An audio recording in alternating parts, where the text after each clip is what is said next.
बहराइच की विधानसभा मासी में चुनावी जनसभा को संबोधित करने पहुंचे सूबे के मुख्यमंत्री योगी आदित्यनाथ। आगामी 13 मई को प्रत्याशी आनंद गौड़ को जिताने की जनता से की अपील। आतंकवाद और नक्सलवाद पूरी तरह समाप्त हुआ है और अब तो आतंकवाद और नक्सलवाद की स्थिति ये है कि बहनों और भाइयों, कहीं पटाखा भी जोर से फट जाए ना तो पाकिस्तान सबसे पहले सफाई देता है कि मेरा हाथ नहीं है। उसको ये भय है कि अगर समय रहते सफाई नहीं दिया तो कहीं एयर स्ट्राइक और सर्जिकल स्ट्राइक न हो जाए और फिर उसको लेने के देने न पड़ जाए। बहनों और भाइयों, विकास के बड़े बड़े कार्य, हाईवे बन रहे हैं, रेलवे के काम हो रहे हैं, एक्सप्रेस वे बनने जा रहे हैं, बन रहे हैं।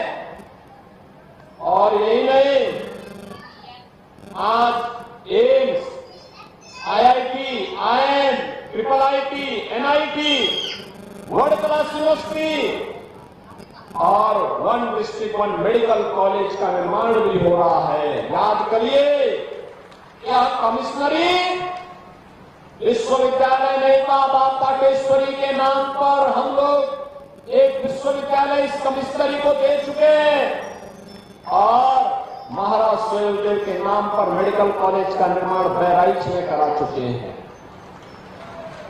बहनों और भाइयों, कांग्रेस के समय क्या होता था, समाजवादी पार्टी के समय क्या होता था, उसका उदाहरण देखना है।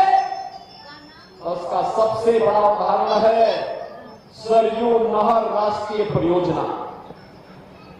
सरयू नहर राष्ट्रीय परियोजना 1972 में योजना आयोग ने इसकी सहमति दी थी।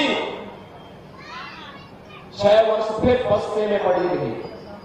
78 में जनता पार्टी की सरकार के समय कार्य प्रारंभ हुआ और बहनों भाइयों, 41 साल हो गए, 43 साल हो गए, कार्य पूरा नहीं हो पाया। 2017 में जो हमारी सरकार आई, उत्तर प्रदेश सरकार ने प्रधानमंत्री मोदी जी का सहयोग लिया, प्रधानमंत्री कृषि सिंचाई योजना का उपयोग किया और सरयू नहर राष्ट्रीय परियोजना को पूरा किया। आज मैं देखता हूं कि बहराइच, श्रावस्ती, बलरामपुर, गोंडा, सिद्धार्थनगर, महाराजगंज, संत कबीरनगर, बस्ती, गोरखपुर में 14 लाख हेक्टेयर भूमि को सरयू जी का पानी, शुद्ध पानी मिल रहा है, सिंचाई के लिए मिल रहा है, किसान खुशहाल हो रहा है। तो योजना बनाते थे, लोगों को पैसों में गरीब भूखा मरता था, 80 करोड़ लोग फ्री में राशन की सुविधा का लाभ प्राप्त कर रहे हैं। उनके समय में गरीब स्वास्थ्य सुविधा के अभाव में तड़पता था, पैसा नहीं होता था, स्वास्थ्य की सुविधाएं नहीं थी। आज 60 करोड़ लोगों को 5 लाख रुपए की स्वास्थ्य बीमा का कवर है और देश के अंदर कहीं भी जाकर के उपचार करा सकता है। 50 करोड़ लोगों के जनधन अकाउंट खोल दिए गए। 12 करोड़ किसानों को किसान सम्मान निधि का लाभ प्राप्त हो रहा है। 12 करोड़ घरों में शौचालय बन गए हैं। 10 करोड़ घरों में बहनों और भाइयों, आज उज्ज्वला योजना का रसोई गैस भी पहुंच गया है। और यही नहीं, आज 4 करोड़ गरीबों के मकान मिल गए हैं। शेष जितने बाकी हैं सबको आश्वस्त कर दीजिए कि मोदी जी को तीसरा कार्यकाल दीजिए, उन सभी गरीबों को एक एक मकान जरूर मिलेगा, जरूर मिलेगा। हर घर नल की योजना साकार हो रही है। विकास सिर चढ़ करके आज बोल रहा है और ये विकास विकसित भारत के आधारशिला बन रहा है। बहनों और भाइयों, मैं केवल सत्ता प्राप्त करने के लिए नहीं आया आपके पास, मैं तो आया हूं हमें आत्मनिर्भर और विकसित भारत बनाना है। इसके लिए आपका समर्थन और सहयोग चाहिए। इसके लिए मोदी जी को तीसरा कार्यकाल चाहिए और ये धरती तो महत्वपूर्ण है, यहां का आशीर्वाद इसलिए महत्वपूर्ण है। बहनों और भाइयों, ये वही धरती है जिसने भगवान सोमनाथ के गुनाहगार को, सालार मसूद को मौत के घाट उतार करके उसकी कब्र इसी बहराइच में गाड़ने का काम किया था।